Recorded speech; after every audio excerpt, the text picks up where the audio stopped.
2024 సార్వత్రిక ఎన్నికల్లో పాల్గొనడం ద్వారా ప్రజలు రాజ్యాంగంపై, దేశ ప్రజాస్వామ్య వ్యవస్థపై తమకున్న అచంచల విశ్వాసాన్ని పునరుద్ఘాటించారని ప్రధాని నరేంద్ర మోదీ వ్యాఖ్యానించారు. మూడో విడత పాలనలో తొలిసారి మన్ కీ బాత్ కార్యక్రమంలో మాట్లాడిన ప్రధాని మళ్లీ తన కుటుంబ సభ్యుల ముందుకు వచ్చినట్లు ఉందని అన్నారు. లోక్సభ ఎన్నికలు, యోగా దినోత్సవం, ఋతుపవనాలు, బ్రిటిష్ వ్యతిరేక గిరిజన ఉద్యమాలు సహా ఎన్నో విషయాలను మనసులో మాట కార్యక్రమంలో మోదీ ప్రస్తావించారు. 2024 సార్వత్రిక ఎన్నికల్లో ప్రజలు రాజ్యాంగంపై, దేశ ప్రజాస్వామ్య వ్యవస్థపై తమకున్న అచంచల విశ్వాసాన్ని పునరుద్ఘాటించారని ప్రధాని నరేంద్ర మోదీ అన్నారు. లోక్సభ ఎన్నికల తర్వాత మన్ కీ బాత్ రేడియో ప్రసారాన్ని మోదీ పునః ప్రారంభించారు. ఈ సందర్భంగా పలు ఆసక్తికర అంశాలను పంచుకున్నారు. మన్ కీ బాత్ కొన్ని నెలలు నిలిచిపోయినా ఆ స్ఫూర్తి మాత్రం దేశమంతా ఉందని హర్షం వ్యక్తం చేశారు.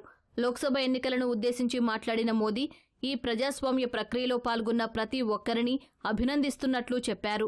साथियों, मैं आज देशवासियों को धन्यवाद भी करता हूं कि उन्होंने हमारे संविधान और देश की लोकतांत्रिक व्यवस्थाओं पर अपना अटूट विश्वास दोहराया है।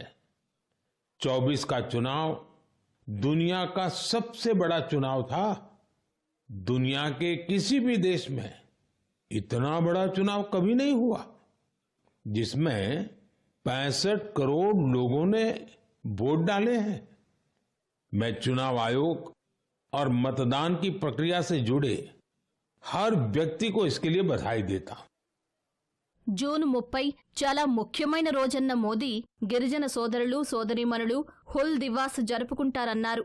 ఈ రోజు విదేశీ పాలకుల దురాగతాలకు వ్యతిరేకంగా వీర్ సిద్ధు, కన్హు, వేలాది మంది సంతాలీ సహచరులను ఏకం చేసి బ్రిటిష్ వారితో పోరాడారన్నారు. 1857లో భారతదేశ ప్రథమ స్వాతంత్ర్య సంగ్రామానికి 2 ఏళ్ల ముందే గిరిజనులు జార్ఖండ్లోని సంతాల్ పరగానాలో విదేశీ పాలకులకు వ్యతిరేకంగా ఆయుధాలు పట్టారని గుర్తు చేశారు. సంతాలీ భాషలో రూపొందించిన ఓ గీతాన్ని వినిపించారు.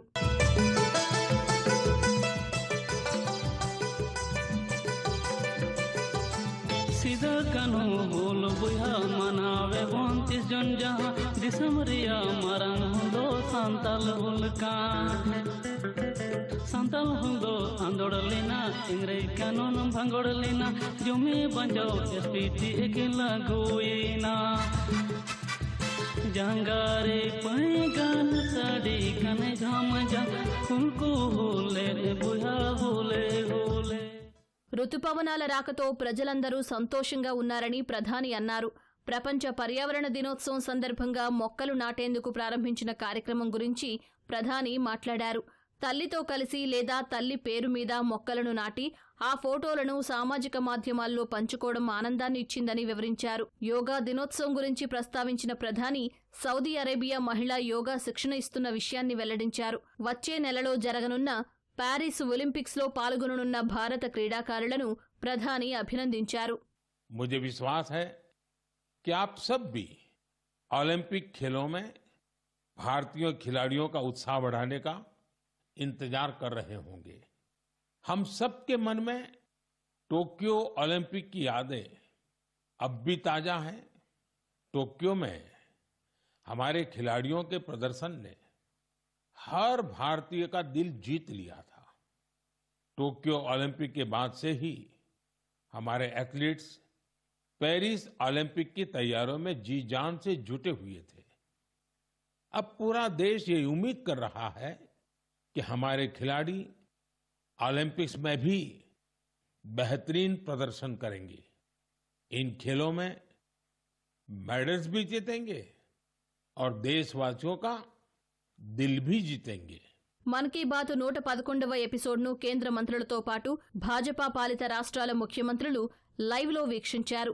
రాయ్పూర్లో ఛత్తీస్గఢ్ సీఎం విష్ణుదేవ్ సాయి, భోపాల్లో మధ్యప్రదేశ్ సీఎం మోహన్ యాదవ్, కేంద్ర మంత్రి శివరాజ్ సింగ్తో పాటు పలువురు భాజపా నేతలు ఈ కార్యక్రమాన్ని వీక్షించారు.